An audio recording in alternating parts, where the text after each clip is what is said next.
Good morning, I'm Angelo Castro III. I'm Angela and we are the Castros. It's a, ano ba yan? Thursday. Yes. Thursday. Ang bilis ng... Nangangamoy weekend. Oo, nangangamoy weekend. Malamig-lamig pa rin. Oo, tapos nangangamoy na ano ba, yung kahapon may nag-dinner sa Palace. May mga hindi na-invite at hindi nagpunta. Bahala sila. Oo, bahala sila. Napapekto sa buhay. Kung gusto nila mag-dinner kayo ng gusto nyo. Ay, nako. Sige. Pag-usapan natin nga ano ba yung dinner na yan. Alright, we're serving you news in a countdown. All that before your second cup of coffee. This is Brunch. Starting our... Okay, so meron tayong pag-uusapan din ngayon na very important ngayon international news na talagang matagal na natin inaantay. Ito yung tinatawag na ceasefire between the Hamas ay sa Gaza, no? Yung nangyayaring gulo doon. Because it was October 27, if you can remember, of 2023, no? Na nangyari yung gulo doon. Okay, so we begin with a breaking news. Israel and Hamas have agreed to a ceasefire deal to pause the devastating war in the Gaza Strip.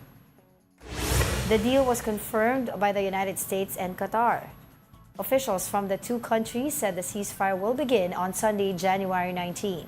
Israeli Prime Minister Benjamin Netanyahu, however, has yet to approve the deal. Though his office said it hopes the final details of the deal will be worked out immediately. If pushed through, this would wind down and possibly end the conflict that has displaced millions of people. Hindi pa naman final approved ni Netanyahu yung mga... Oo, kasi sabi nila, Israelis cabinet members will have to vote for this, to be able for this to go. Tsaka historically, yung mga peace deals in that region have been rejected pagdating sa cabinet prime minister. So this is not really yet official. Yeah. Pero ang dami na nagse-celebrate. In principle, agreed upon. Tsaka ito kasi, meron ng nakikita mo na there's a picture in it. May phase 1, may phase 2, may phase 3. Unlike nung nangyari nung November of 2023 na nagkaroon ng ceasefire pero just for a week. Kasi yung usapan na daw yun ay transactional, so day by day. So it really didn't prosper. So right now, may mga nakalatag na talaga dun sa deal would be yung phase 1, sabi nila, ceasefire, withdrawal of Israeli troops, and of course yung swap of hostages na mga or prisoners. So sabi nila Hamas will release, according dun sa kanilang statement, Hamas will release 33 hostages. Yan, out of 94 hostages, actually yung 34 of them are already dead. So phase 2 hindi pa daw masyado malinaw, and phase 3 pero it will involve yung rebuilding of the Gaza. Pero yung sinasabi mo, I saw a little report on that na mukhang Israel might not agree with withdrawing of the troops. They want to maintain a minimal... There will be maintaining of minimal forces there. Oo nga. Nakalagay din yun sa phase 2. Nakalagay doon. I have to check lang. Sige, go ahead. Sige, go. No, sige. No, I have to check muna kung saan yung mga areas na sinasabi mo na kasama doon sa usapan na hindi completely out of yung troops sila doon. Because there will be areas that I have yet to check na matitira pa rin yung mga doon, Israeli militaries. But yung mga viewers have to remember, proposals pa lang yan to. Wala pang approval ni Israeli Prime Minister Benjamin Netanyahu.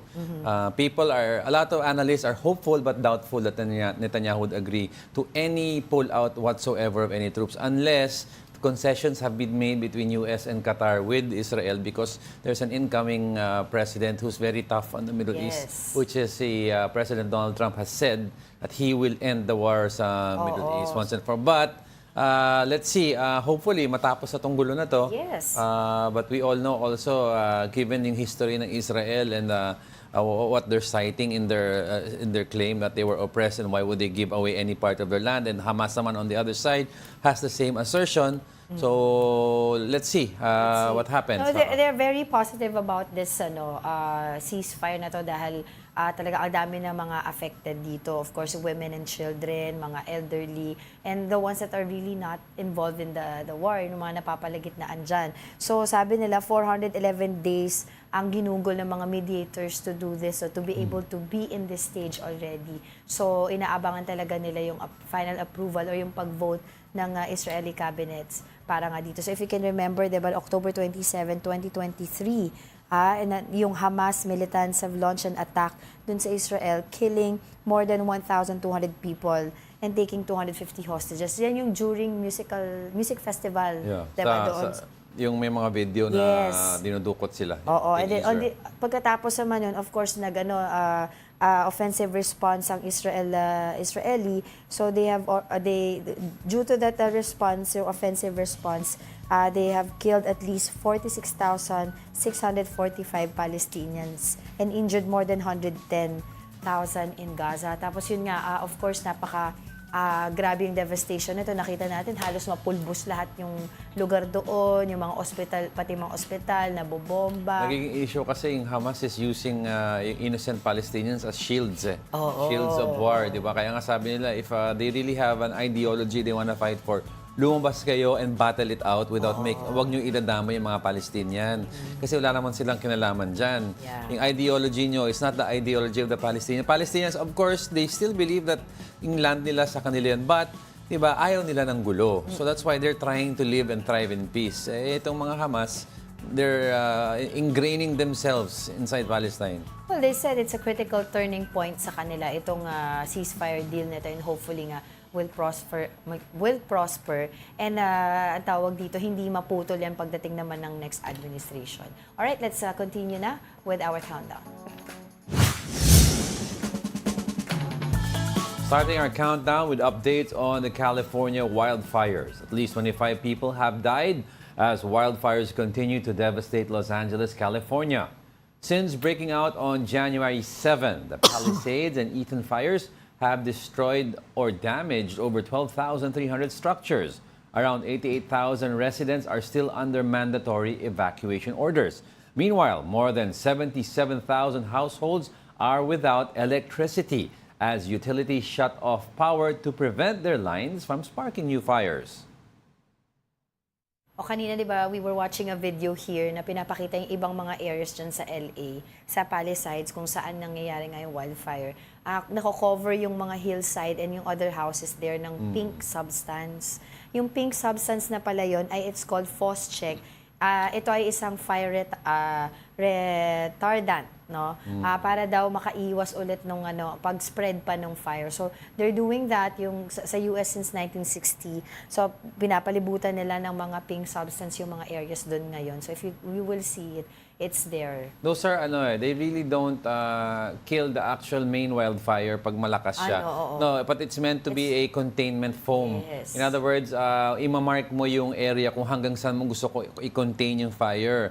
And then they use another substance to kill the actual fire.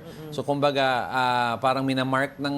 Ito daw to slow down the minamark niya. Retardant spread. kasi ito Minamark ng yung county fire stations yung area kung saan hanggang saan gusto nila mag-stop yung fire, and then they will contain it with water also. Kasi hindi naman lahat nagkakaroon kaagad ng access ng water doon sa area. Wala, mahina so ang maganda yung pressure daw ng water, malagyan ng yung pink substance na yun daw to slow nga daw the spread of the fire. So we have also Filipinos affected by this fire. Sabi nila mga 200 wala yung naman. mga counted na Filipinos Actually, affected regardless by of this. race, Of course. regardless of Pero race, kasi, talagang walang pinili tong fire. Lahat, everybody, rich, poor, di ba? Totoo yan. Kaya nga, pero kasi yung iba daw kasi ata doon ay undocumented. Kaya sinasabi na, huwag kayong mag-alala.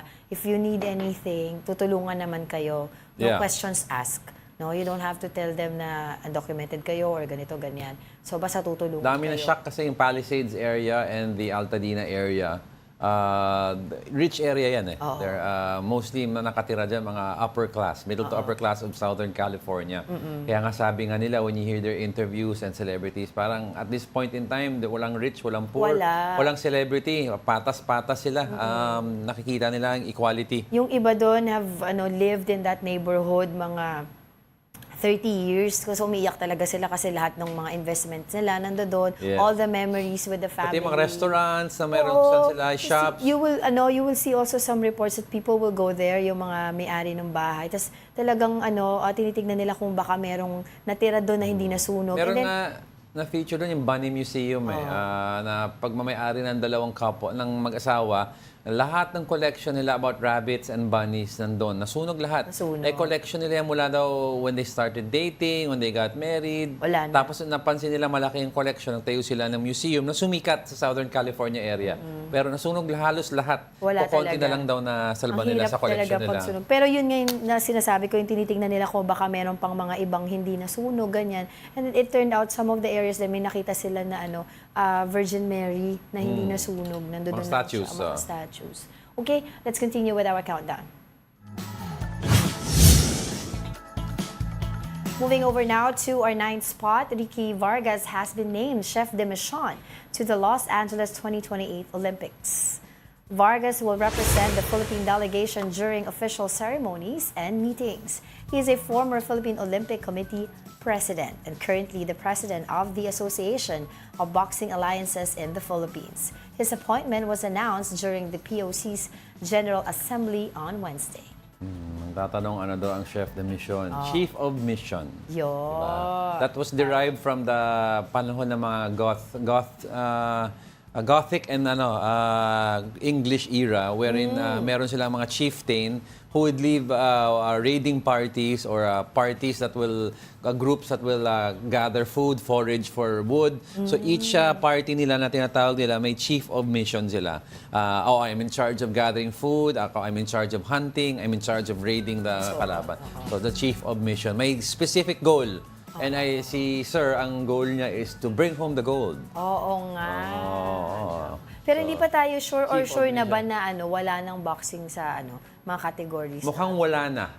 At based sa Kasi nangyayari. yung last time na pinag-usapan natin, wala, di ba? Yung qualify, dapat kasi at this time may may nagsa-start ng mga qualifying stages. Parang hindi pa nagsisimula ang qualifying stages. But they're trying to still include the boxing in the games because it's always been in the Olympics. It's a major sport. Totoo. Pero they have to resolve some issues na first of all daw yung inaccuracy ng mga judges, second yung nangyari itong huli, yung sa gender, yung babae, yung pinagkamalan na lalaki, yung pala babae talaga. Diba? Nag-sorry nga yung opponent Nag-sorry niya yung kasi opponent. nag-walk out siya, diba?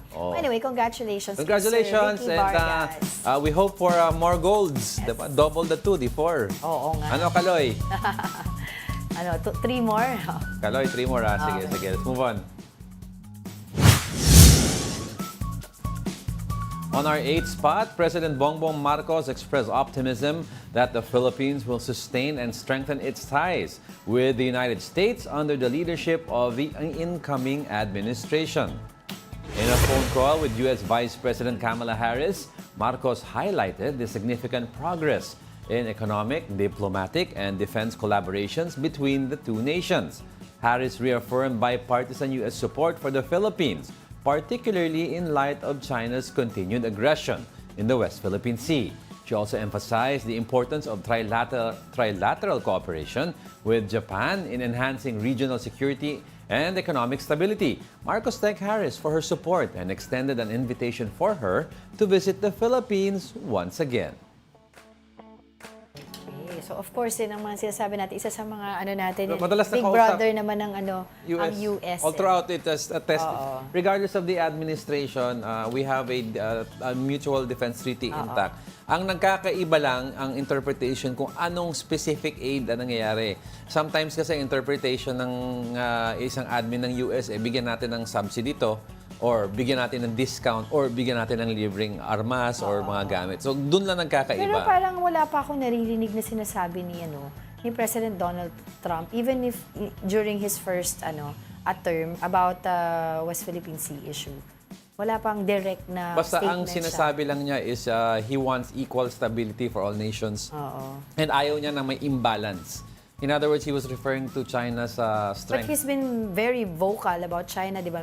Pa nga siya mga economic sanctions, etc. Oo, he's very vocal against anything that's anti-American for him. Kasi pro-America siya. So yan ang stance niya, di ba? Kasi meron nga siyang MAGA, to make America great again.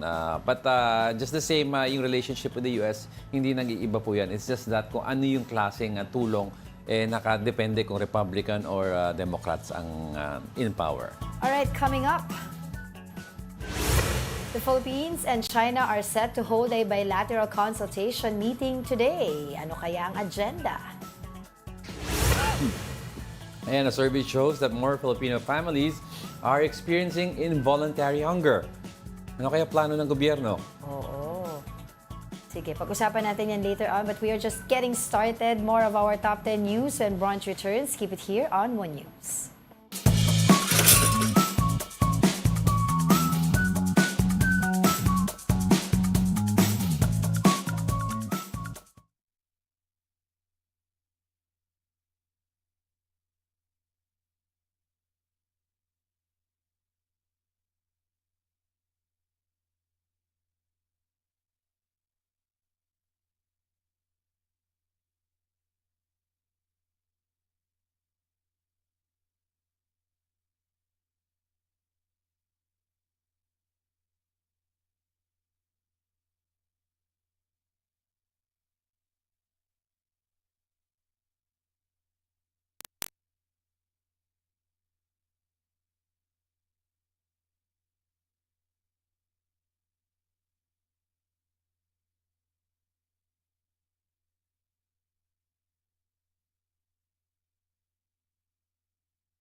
Morning, you're still watching Brunch here on One News. Of course, today is Thursday, nangangamoy weekend na. Pero before anything else... Wait, tatanong ni di ba? Ralph Domingo. Ano daw kinakain natin? Croissant with cookies and and cream on top from Riley and Millie. Correct, Miley. Miley ba? Kasi Millie ang spelling eh. Masarap siya, mamaya kakainin ko kasi medyo bawal pa ako sa sweets. Pero batiin ko muna itong mga nasa Facebook natin. As promised, si VJ, si Ate Ringo nanonood yan sa atin. Si Alex Fuentes, we have Ralph Domingo, happy Thursday daw. Si Sampo Comengo, siya rin daw ngayon, medyo paos na siya. Si Migs Ebron, sabi niya, quote for today is a season of memories. Ang nararay. Oo nga, kasi yung speaking of yung paos, ang daming, yung kausap natin, yung friend natin ng doktor eh. Yeah. This January daw, ang daming mga respiratory illnesses Even in, nagsilabasan. nagsispike daw even in Baguio. Even So, in malamig Baguio, din, most of them are very similar to pneumonia-like. Most of them are flu-like. Basta puro respiratory daw. Kung hindi cough, cold, Uy, fever. ano naman ako, clear naman ako. Ay, Sa hindi, wala x-ray ka- ko. I'm just telling you lang. No, alam ko naman walang sakit. Cleared ka na, nagpa-x-ray tayo. X-ray, tapos COVID wala Yan, isipin din. niyo mga simpleng check-up lang kayo para may peace of mind kayo. Pa-check lang kayo, di ba? Kung simple cough, tignan niyo na lang. Oo. Si Ronald Maxtay, good morning Miss Pagsanan Academy at Mr. Jego. Si Summer Cabrera, nanonood daw siya. All the way from, malapit lang siya, Mandaluyong. Mr. O, Pagsanan Academy. Oo. Si Elmo Cardenas na manonood siya from Montalban, Rizal. Si Tita Daisy, of course, nanonood siya. Kasama si Tito Naldi and Kuya Jopet from Antipolo City. Sabi nila, we pray for the end of the wildfire in California, please Lord. Totoo naman. Amen to that. O yung mga pala, yung... Mina Benales, before I Mina- forget. Mina Benales, Mga Tita nag-mess. Esther, yan. Yung mga tropang batang 90s sa TikTok, manonood sa akin ng live. Talaga? Nanonood daw sila today. Nag-message Talaga? sila sa akin. Hello. Pero karamihan sa kanila kasi mga born 1966 to 68. Mga lola na nanonood sa TikTok. Cute. So, manonood daw sila. Hello Pero po. wala daw sila social media pang nood ng Facebook. So, sa TV daw sila manonood kasi may cable sila. Okay. Hello po sa inyo. Tsaka yung Reyes family nanonood. Alright, din daw yan. let's move on.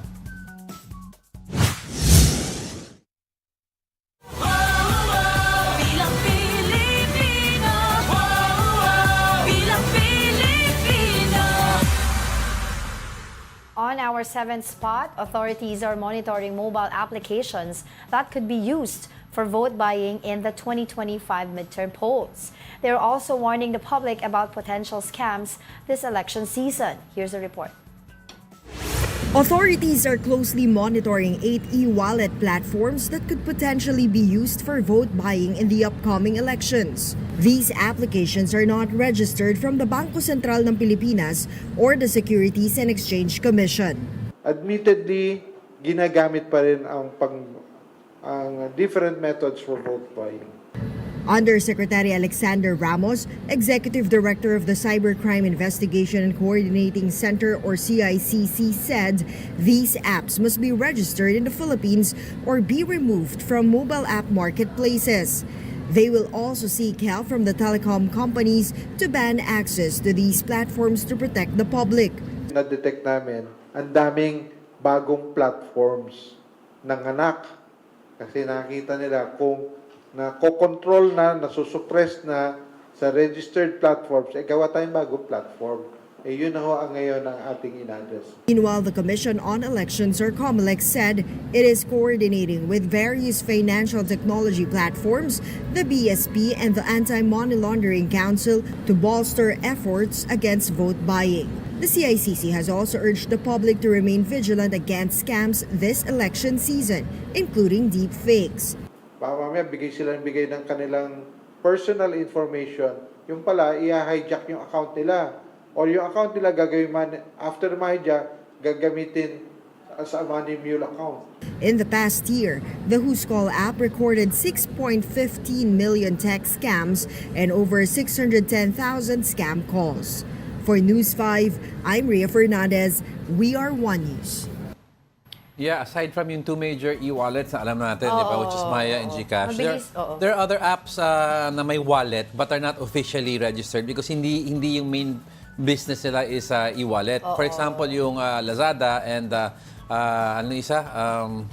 Alin? Lazada and Shopee, meron silang wallet where you can deposit, di ba, Oh, there? yeah. So, ginagawa daw ng ibang tao, dinadaan as credit sa Lazada e-wallet to pay out possibly for this. Ang Grab nga, meron payment wallet na rin pero not everyone uses it because ang main purpose ng Grab yung mga delivery apps in yung car. Pero may wallet siya where you can send and pay bills also. Pero mga online wallets ngayon, the big ones, sabi nila, they can always, ang tawag dito, monitor mahigpit sila. Maano Mahigpit sila, sila. may monitoring effort sila kasi like in COMELEC, sabi nila, they can always track it down kung halimbawa for a day may transaction ka ng Yes. bulk, no? Bulk, oo. Let's say for example 30 to 50 people agad na tapos parang same mga amount or big transaction, pwede yun mag-flag tapos i-check kung don't anong worry. klaseng transaction. Yung mga may wallet, don't worry. Hindi man sila nag-flag porket nag-transfer ka ng malaki. Pag out of the usual daw yung transfer, plus titignan nila yung may-ari ng wallet. Kasi ang ginasabi nila, may tinitignan yung mga Comelec officials, certain politikos, may mga gumagalaw daw na pera na malalaki. So titignan nila, hindi sinasabi vote buying ginagawa. Baka naman kasi they're transferring funds lang because they're mobilizing yung groundwork nila for election. Well, they can always say that. Pero hindi, pero we're just saying they're taking a look. Pero yung mga loan, alam mo yung mga small loan application, yung mga loan apps na nada-download mo where you can loan, may wallet na yun eh. So, Pwede rin dun i-course through, pwede no? i-course through din eh. So, That is why ang Comelec, since sila ang sole authority pagdating sa election, isa lang na ngayon, election period. Tawag dito, they have already partnered with NBI as well para dun sa mga Cyber Crime Prevention Act. Oo. So para tutulungan sila ng NBI to chase this down. Of course, hindi lang yan. Of course, meron ka pa mga AI, mga deepfake. Oo. Pero ang binabantayan din kasi nila aside from this, di ba kasi noong unang panahon, ng mga 90s, ang pagbilihan ng boto is hand-to-hand cash. Ngayon, ang ginagawa pala QR code. 'Di ba? Sorry, excuse me. Mag-generate ako QR code, scan mo. Tapos bayad ka na. So kukunin nila. So ang kalakaran it's either Sorry, nasabi ako. ang kalakaran ngayon kasi is kung alam nila known voter ka ng kalaban or kunyari Congress or mayor, they'll pay you not to vote. Pero pa kunyari mga ibang senador, national positions, they pay you to vote, QR code daw yun. So bantayan natin. Mukha naman, Comelec is on top of this. Madami silang mitigating factors in place to prevent okay ka lang? Nasamid ako. Nasamid sa tubig? Nakaalala sa akin. Go lang. So they have a lot of mitigating protocols in place naman that will prevent all of these vote buying, potential vote buying, flying voters, di ba? Lahat ng pandaraya. Tapos hindi pa rin mawawala yung mga traditional na mga vote buying. Kaya ang appeal ng NBI also and Comelec is kung meron po kayo nakikitang ganyan, pwede nyo po i-report yan. Oo, di ba? Sabi nga nila, ingest long time ago, sabi nila, sige, kunin mo yung pera. Pero wag mo pakinggan kung sino pinapaboto sa'yo. Kaya di ba, ang last election, let's move on. Pero before that, ang last two elections, prior to yung PRRD election, may mga certain officials daw na isa campaign na ang ginawa nila, pinagbakasyon ng known voters for nilagay sa isang resort para hindi makaboto. So madaming paraan. Wag na kayo pumatol kasi boto nyo ang sagrado po. But let's move on.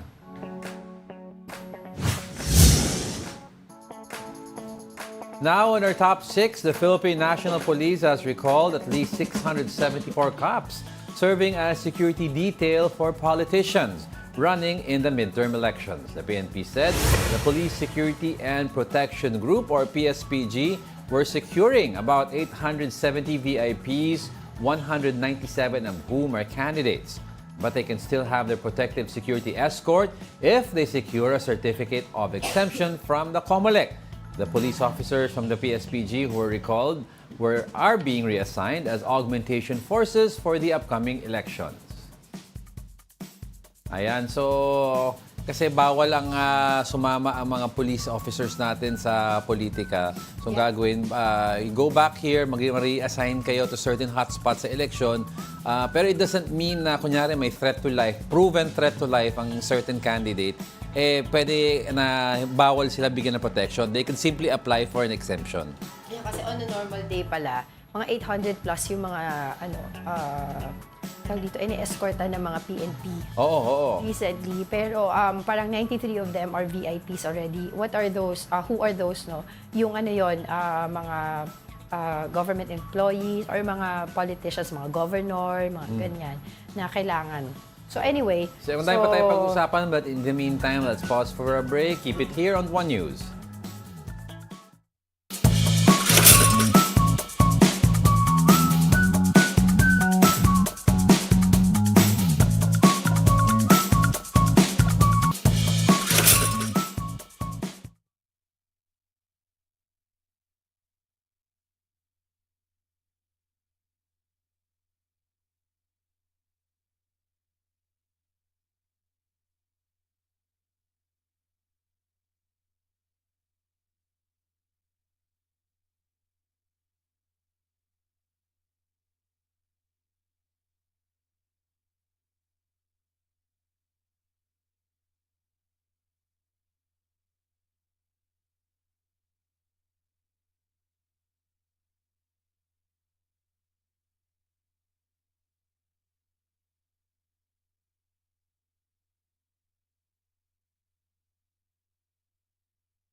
Welcome back, everyone. You're still watching Brunch here on One News. Happy Thursday to everyone. Si Mer Abad nanonood dyan, saka sila Direk, si Mads, yan, sila Lane, si Miss Barbie. Thank you so much. All right, let's move on. Settling in our fifth spot is a survey. President Bongbong Marcos's net satisfaction rating experienced a sharp decline in December 2024, according to the latest Social Weather Stations or SWS survey. The survey revealed that 51% of Filipinos expressed satisfaction with his performance. Marcos's rating fell from a good plus 32 in September 2024 to a moderate plus 19 in December, reflecting a 13-point drop. Meanwhile, dissatisfaction with his leadership rose from 26% to 32%. Vice President Sara Duterte also saw a 6-point decline in her net satisfaction rating, dropping from 57% in September 2024 to 52% in December. Dissatisfaction with her leadership increased from 30% to 31%. The survey was conducted from December 12 to 18, 2024 through face-to-face interviews with 2,160 adults nationwide. Very steep in decline ni VP Sara. This is di ba? This is for what PBBM group din to? may decline. Anong group to? What do you mean? Yung nag-conduct ng survey. SWS. SWS. Sa Okta kasi, the same. May very Minimal steep ang decline. No? May steep ang decline ni Sara Yes. Duterte. And November ang period ng pag-record nitong mga sa survey questions. So that's why the question is, did her press con scathing remarks against the president or the assassin have an effect or was taken into consideration with this? And you will see daw from if you can see all of the surveys no na nailatag noon pa, nagkaroon talaga ng unang-unang decline nung officially siya nag-part ways sa administration. Yes, so when it was From then on, dire-diretso na siya. Kasi you have to remember initially yung satisfaction tsaka yung approval ratings ni President Marcos and VP Sara na iisa. Kasi unified ang ticket nila when they came into power. So in other words, you'd have some pro-Marcos say who would like Sara and some pro-Duterte who like PBBM. Actually nga, mas mataas pa si VP Sara nung nag-umpisa sila ng 2022 But nung naghiwalay, yung clear line ng Plus 70 plus. Sabi nga nila even yung mga pro-Marcos na kay Senator Amy Marcos na mga followers, nung nag-break daw si VP sa PBBM, sumama sila kay PBBM because ang brand na loyalist nila is from the father pa. Yung mga older generations. Yeah. They are hardcore pro-Marcos whether it's Amy or PBBM daw. Okay. So, yung pagdating naman kay VP Sara, if you will check all the areas, yung Luzon, Visayas, Mindanao, you will see ang drop talaga sa Luzon, Balance Luzon, tapos Mindanao, Visayas. Pero yung bailiwick nila, which is the Davao, Yes, oo. Mataas pa rin. sila doon. They still get that satisfaction rating, yung positive satisfaction rating. Kasi talaga, solid yung mga mga taga Davao sa Duterte. While it is important yung Davao vote or the Southern vote, you cannot win a national election daw if you don't have Luzon and Visayas. Usually daw sumusunod ang Visayas sa Southern, but Davao is an isolated area already. Because may mga Southern votes from Cebu that are not the same as Davao. Especially nung naghiwalay si PBBM and si VP Sara. Plus si Metro Manila NCR, malaking and Central Luzon, malaking bulto ng boto yan. So you have to remember, PBBM hawak na niya yung Northern Block, which is the northern votes from Ilocos all the way to Vigan. Marcoses naman. Marcos yan. NCR will be proven very critical because Marcos is northern area, VP Sara is southern area. Whoever claims the central area or the National Capital Region will have at least will have a high chance of winning the elections. So sinasabi nga nila, what are the factors daw that effective yung drop nitong survey anong mga ratings na performance ni VP Sara? Of course, Press number con one, na mainit ulo niya. mainit ulo. Of course, yung una, yung pag-part ways niya sa PBBM administration. Pero luma na yan, lumang service luma na yan. Doon nung unang-una. Pero ito, dire-diretso siya, yung mga threats. Puputulin niya yung ulo PBBM, tatapon niya yung katawan ni former president. Isa sa pinaka-affected daw yung tao, yung hindi niya pag-explain about the confidential fund. And her arrogance daw sabi nila, not to even attend the hearing to explain na, well, wala kaming alam dyan. O kahit ganun lang naman daw na makisama ka na pumunta ka at sabihin mo, you have nothing to do with it. Or offer up some sort of an explanation pero wala. So, yun ang kinagalit daw ng mga tao. So, abangan natin iba pang mga survey kasi survey season na naman yan. Iba't Oo, iba. kasi palapit na ang election and campaign period. You will see a influx of surveys Pero coming itong in. mga yung how the government officials work, talagang every quarter lumalabas yan, pinapakita. Depende yan sa performance nila. Alright, let's continue with our countdown. Now on our fourth spot, authorities raided an alleged scam hub in Silang, Cavite. PAOK officials apprehended more than 20 foreign nationals in the private resort on Wednesday. They are said to have been carrying out cryptocurrency scams in a guerrilla-type POGO operation. Scammers are now renting out small resorts or private condos while using personal laptops and pocket Wi-Fi. Pag nagkaroon ng hulihan, madali nilang matitiklop yung laptops nila and then yung Wi-Fi connection, hawak pa rin nila. Yung transaction, tsaka yung kausap nila, yung ini-engage nila, hindi mapuputol. Yan, ito sinasabi ng mga breakout groups na may leader pa rin. Yung mga karamihan dito, mga Pinoy na kinuha yung mga equipment na nung nagsara ng mga legal POGO. So, ngayon sinasabi kasi nung resort dyan sa Cavite, wala daw silang alam dun sa nangyayaring parang POGO operation dun sa kanilang resort. Hindi, Alam kasi- nila, nagluluto lang sila, tuloy lang operation nila. Pero ngayon kasi kasama pa rin sila sa Kasi investigation. ang ginagawa ng mga iba, isipin mo, may laptop ka at may pocket wifi, check-in ka, maglo-long term check. Tayo minsan, di ba, when we go to certain resorts or hotels, we bring our laptops. Oo, kasi na-trace ng PAOK yung mga IP address na kung saan nanggagaling yung mga scam na ito. So nakita nila na these are not merely tourists with their laptops and Medyo pocket madami-dami Wi-Fis. din yun, Oo, yung mga kasi ang napansin nila, meron daw massive, sa specific resort, may massive check-in ng isang grupo na all of them have their laptops and their pocket Hindi Wi-Fi. sila natatakot, Oo, pera is pera for them Maano na sila Dami-dami din sila. Madami-dami. Pero yun daw ang modus sila ngayon, magla-laptop sila, tapos hindi na sila kukuha ng mga Wi-Fi connection. yes. Magdadala na lang sila ng mga pocket Wi-Fi sila para hindi daw ganun kadali ang pag-trace. And it's easy to be mobile Oo. 'Di ba? Everyone sila. Hindi ganun kadali ang Lipat-lipat lang trace. sila. Problema ng lugar. kasi, these pocket Wi-Fi have SIM cards. So, usually pag may SIM card yan, registered yan. Yes. So makakita nila yan.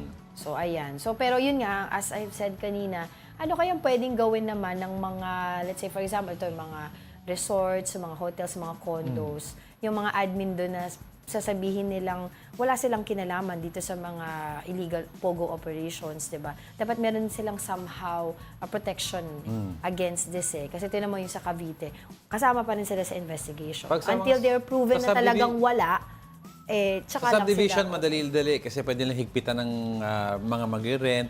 Pero pag resort kasi, mahirap naman higpitan mo Customer resort base ka, kasi customer yan, base ka kasi, 'di ba? Tourist. Pwede mo i-claim tourist ako Oo, 'di ba? oo. Baka pwedeng mag-ano sila, yung mga quick claim doon, yung mga I don't know. No. Pero yan, isa lang po yan sa mga scam hub na talagang tinutugis ngayon ng PAOK kasi marami pa daw talaga ngayon, tulad na napag-uusapan natin over the week, no? Na talagang ang dami ngayon iba-iba na mga maliliit na POGO hubs na nag-ooperate pa rin dito sa ating bansa. Kahit na nag-raid na ng mga malalaki, di ba? Alright, let's Walang move on. takot. Let's move on. May connection pa rin to sa mga POGO hub On our top 3, nagbabalik, Alice Go. The Justice Department has recommended the filing of money laundering charges against the dismissed mayor. Go may face a total of 62 counts of money laundering charges in connection with the illegal POGO hub in Bamban, Tarlac. 30 others, including Go's family members and alleged POGO big bosses, are also set to face at least 31 counts of money laundering. DOJ Assistant Secretary and spokesperson Nico Clavano said the case would be filed in Manila or in a Manila court as soon as possible. Recall that Go and her co-accused are already facing charges of qualified human trafficking still in connection to the POGO hub. Yan, isa sa mga favorite stories natin. Pero Medyo nawala siya kasi nung nangyari yung kila VP Sara eh. So pero yung Ngayon, kanila Cassandra daw, medyo mahina pa yung cases. So, inuna nila to yung kanila Alice Guo. So kasama rin dyan sa mga cases na ipa-file sa kanya yung yung misrepresentation. Yes, oo. Because 'di ba, yung during the hearing they already found out na hindi pala siya Pilipina. Kasi ini-insist Meron niya siyang na- ibang pangalan yung Go Hua Ping. So Ini-insist niya na Pinoy siya and citizen. then she ran under the guise of being a Filipino sa COMELEC. Yeah. So therefore, when it was proven na hindi nga siya Filipino citizen, nag-misrepresent siya sa COMELEC. So therefore, may case. patong-patong talaga patong-patong yung ang mga kaso cases niya. niya ngayon. Alright, Jago. Don't go away, we're not done yet. May dalawa pa tayo. Stay with us.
Welcome back. You're still watching Brunch here on One News. Happy Thursday to everyone. Thank you for staying with us, di ba? Oo. thank Sa you. daming pinag-uusapan natin, all the way from POGO Hubs, Sinamid na nga po eh.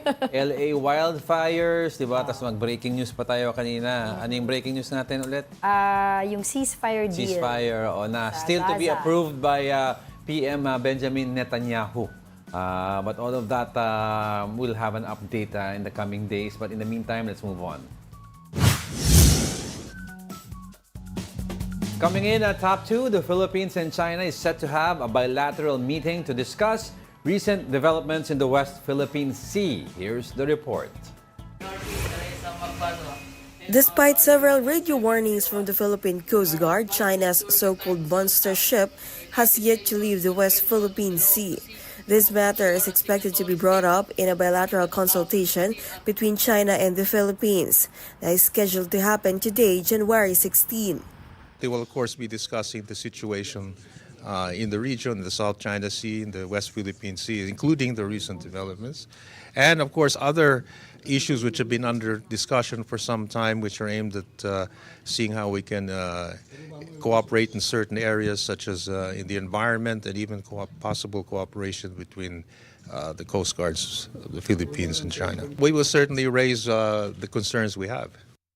Beijing has maintained that their presence in the area is, quote, fully justified in accordance with the law. It even called on the Philippines to stop the supposed provocations and false accusations. Other countries like Japan have expressed concerns over China's activities. Japan strongly opposes any attempt to unilaterally change the status quo by force or build up tension in the region. The Japanese government vowed to continue providing security and development assistance to the Philippines. For News 5, Camille Samonte, We Are One News.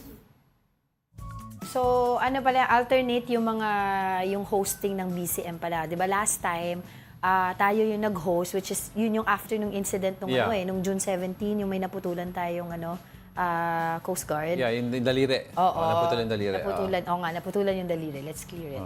So, that was of last year, July, it happened, yung BCM. So, right now, ito naman yung BCM meeting na ngayon naman, no, na China naman ang mag-host. Ito naman talaga, di ba, lagi natin pinag-uusapan dito, yung gusto na narrative ng China is always bilateral. Gusto nila kung sino lang involved, yung lang yung kakausapin nila.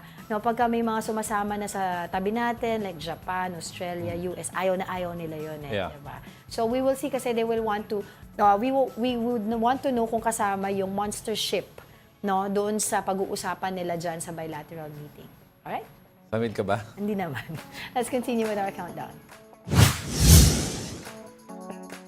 On our top story, the number of Filipino families experiencing involuntary hunger has risen to its highest level since the pandemic.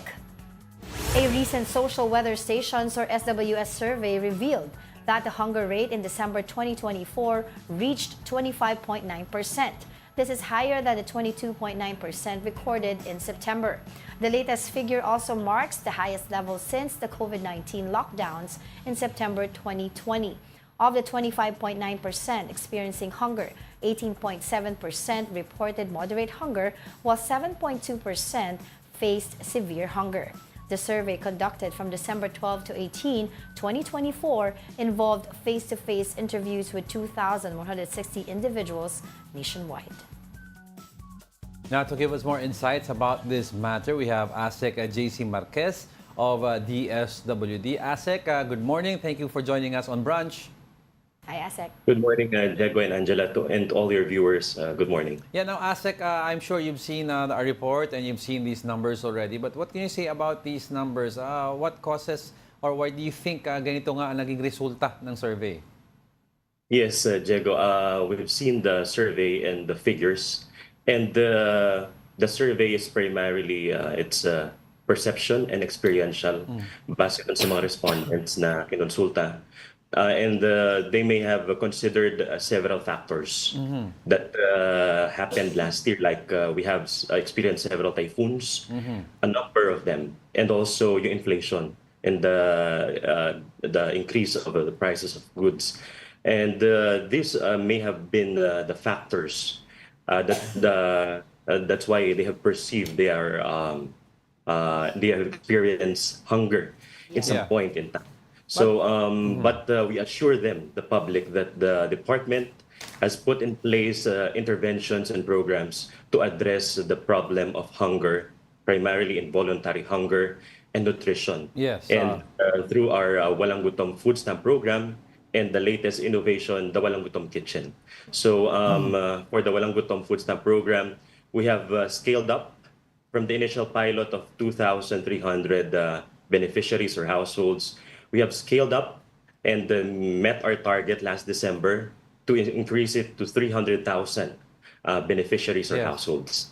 And we are on track this year also to have it increase and to onboard the 300,000 more households para mas marami pa at tayong ma-reach ng mga kababayan natin for the program. So, go ahead, Asek. Go ahead. Yes, also, and for the Walang Gutom Kitchen, this is a new innovation of the department which we have launched last December. So, the very first food bank of the DSWD, which is located in Pasay City, we launched it in December 16.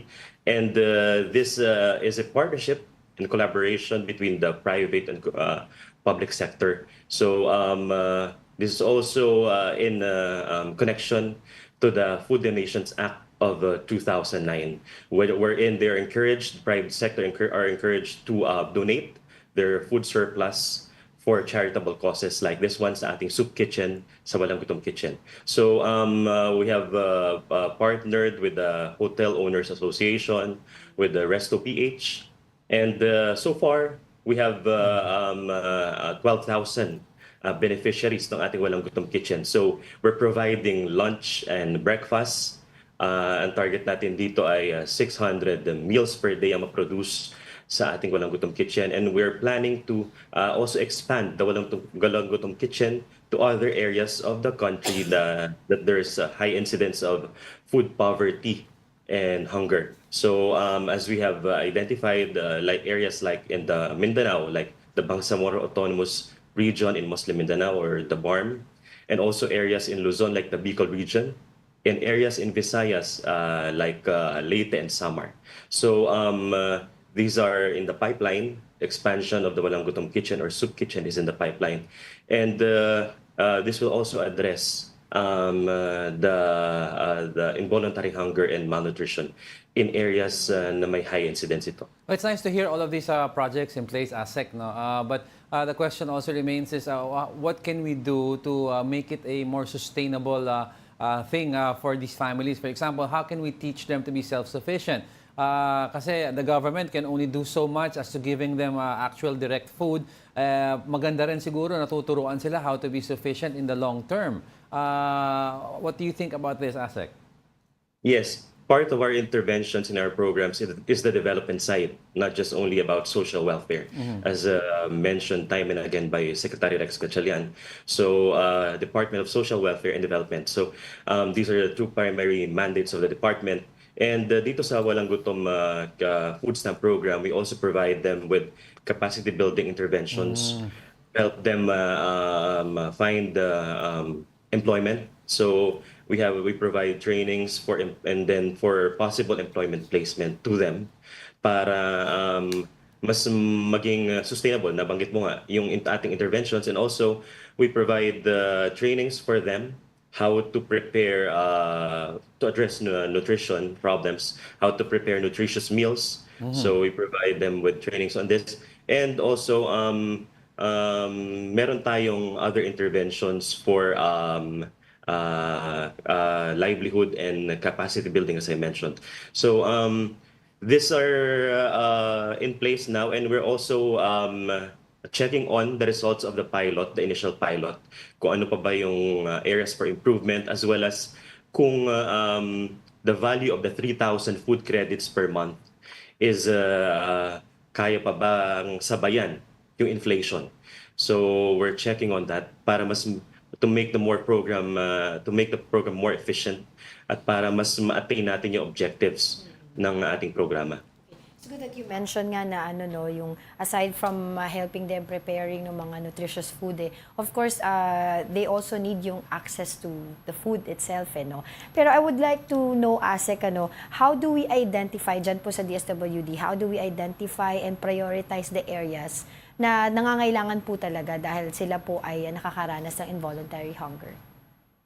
Yes, there's a process of identifying our beneficiaries for the Walang Gutom Food Stamp Program. First, they are in the listahanan or yung talaan ng mga mahihirap sa Pilipinas. So we have identified them first in the listahanan, and also we considered several indicators like the Family Expenditure and Income Survey, FIES, and also yung mga areas sa Pilipinas na mataas yung food poverty or hunger incidence. So ito yung mga primary considerations natin sa pag-identify ng beneficiaries for the food stamp program para mas maging comprehensive yung ating approach and mas matarget natin yung mga nangangailangan ng ating assistance on this particular program.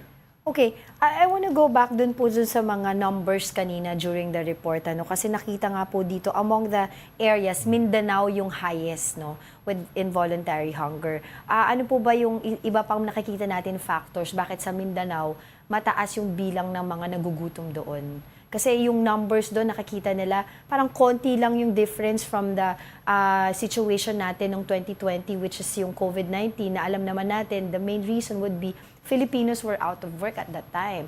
Pero ngayon, it's totally different now. It's 2024 already.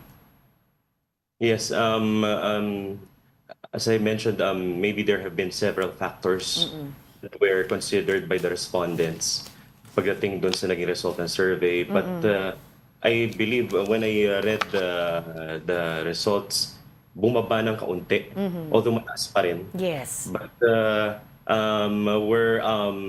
as I mentioned, isa nga rin siya sa na-identify for expansion, possible expansion ng Walang Gutom Kitchen ang BARM. And maybe because doon pa rin sa ongoing conflict sa Mindanao. But we're also addressing that through other programs para naman doon sa ating mga returnees. We're providing them assistance through our other programs. So talagang very targeted naman yung ating mga programs para mas solve yung mga problems na ito, lalo na sa Mindanao. Doon po sa mga database po natin ng mga Pilipino na involved nga po dito sa mga yung mga nagugutom po sa mga areas that we've already discussed, paano po ba yung yung listahan natin? Per family or individual po? Yes, ito per family or per household. Per household siya. Sambahayan yung ating tinitingnan doon sa pag-consider nung pag-identify ng ating beneficiaries at yung paggastos ng pamilya para sa pagkain. As I mentioned, yung Family Income and Expenditure Survey per region. Okay. Alright, siguro po we will be continuing to get in touch For more with you updates, for more oo, updates. oo. Para po dito sa programs ng DSWD. But for the meantime, thank you so much for your time. That was ASIC JC Marquez at DSWD. Thank you, Angela and Diego, and Thank to all you. our viewers. Thank you very much. Talaga it's an ongoing battle. We will with- need continue kasi yung mga updates from them. Oo, it's an ongoing battle with hunger talaga that most Filipinos are facing na Luzon, Visayas, and Mindanao. Oo. And ito kasi this is a perception. In other words, ito ang nararamdaman ng tiyan ng mga karamihan natin kababayan na gutom ako. Kasi pwedeng as a whole, the family, they're not experiencing hunger, but specific members of the family can experience, like the mother has to give way for the children para busog yung children when they go to school, pero gutom yung magulang. Yung isa ibang areas daw kasi parang maswerte na nga yung once a day makakain sila eh. Diba? Yeah, oo. So yun yung importante. Tsaka it's good na na-mention ni ASEC yung tinuturuan daw nila mag-prepare ng nutritious food. Pero ang importante doon, dapat may access sila to food. Correct. Ayun. Alright. And that ends our Thursday episode of Brunch. And that wraps up today's episode of Brunch. Join us again tomorrow. I'm Angela Lagunsad Castro. And I'm Angelo Castro III. We are One News. All sides, all the time.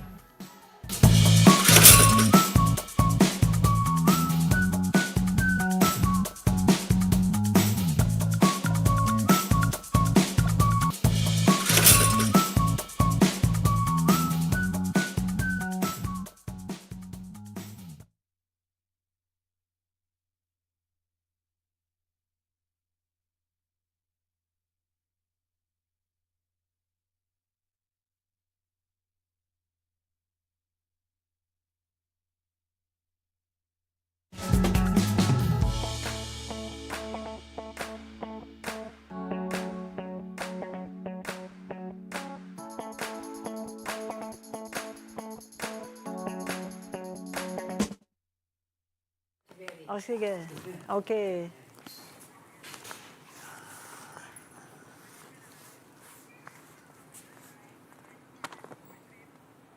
And we got some breaking news straight from Batangas. Our cameraman Rex has captured these pictures live from Taal Volcano. Kamusta ka na dyan, Sir Rex?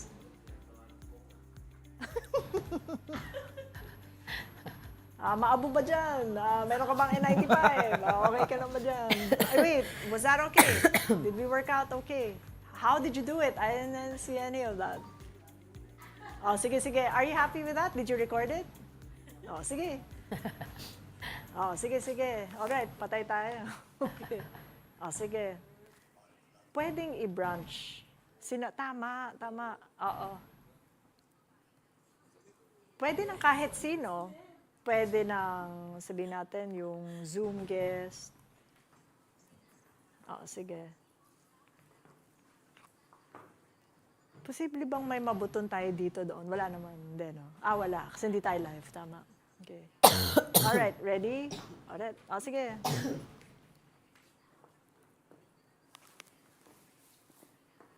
Okay. Okay. Titingin ako, lilingon ako. Lilingon ako, Lilingon ako. Sige. We have breaking news live from Batangas. We're joined by cameraman Sir Rex. Doon